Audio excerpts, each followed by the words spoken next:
टकराव के तिराहे पर तालिबान पहुंच गया है, जहां से अब कोई यू टर्न नहीं दिखता। अफगानिस्तान में सत्ता संभालने के बाद से ही तालिबान के अंदरूनी हालात दिन ब दिन खौफनाक होते चले गए। भीतर की दरार अब खाई बनकर सतह पर आ चुकी है। तालिबानी आपस में ही एक दूसरे के खून के प्यासे होते जा रहे हैं। इसकी बड़ी वजह यह है कि तालिबान के दो बड़े गुट ही आपस में एक दूसरे पर AK-47 राइफल तान रहे हैं। दरअसल अफगानिस्तान की सत्ता पर काबिज तालिबान के हक्कानी और कंधारी दो गुट आपस में भिड़ गए हैं।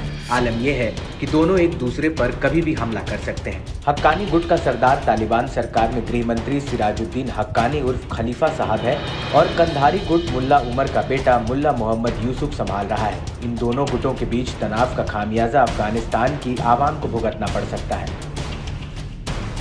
अब आपको बताते हैं कि तालिबान की सत्ता के इन दो टॉप गुटों के बीच रंजिश, फसाद, नफरत और बदले की असल वजह क्या है। दरअसल हक्कानी गुट कंधारी गुट के आमिर खान मुत्ताकी को सरकार से हटाना चाहता है। मुत्ताकी तालिबान सरकार में कार्यवाहक विदेश मंत्री हैं।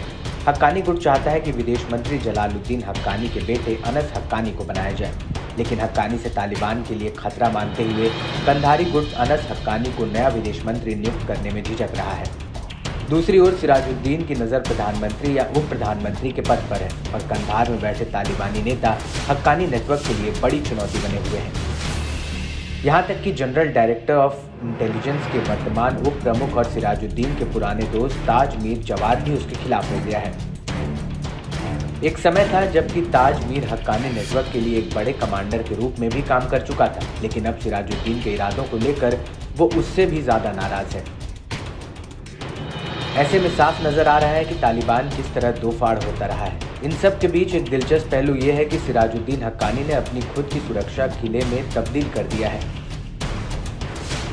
इससे साफ जाहिर है कि सिराजुद्दीन हक्कानी को अपनी जान का डर सता रहा है, यानी दाल में कुछ काला है या फिर दो गुटों के बीच रंजिश की खिचड़ी कहीं न कहीं जरूर पक चुकी है। बहरहाल अफगानिस्तान उस मोड़ पर खड़ा है जहां आगे अंधेरा ही अंधेरा नजर आ रहा है।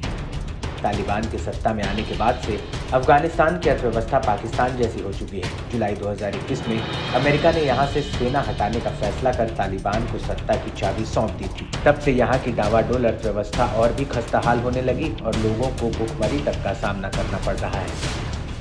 अफगानिस्तान में लोगों को मूल अधिकार भी धीरे धीरे छीने जा रहे हैं। खास तौर पर महिलाओं और बच्चों को फिर उसी अंधकार में ढकेला जा रहा है जिससे वह सदियों बाद उभरे थे। महिलाओं और बच्चों पर बेइंतहा जुल्म किया जा रहा है। स्वास्थ्य, शिक्षा, रोजगार, पहनावा और खाना, ये सब अधिकार तालिबानी हुकूमत में धुंधले होते जा रहे हैं। दुनिया भर में तालिबान कुशासन की मिसाल बनता जा रहा है। देश संभालना तो दूर, तालिबान के लिए खुद को पटरी पर रखना भी मुश्किल हो गया है।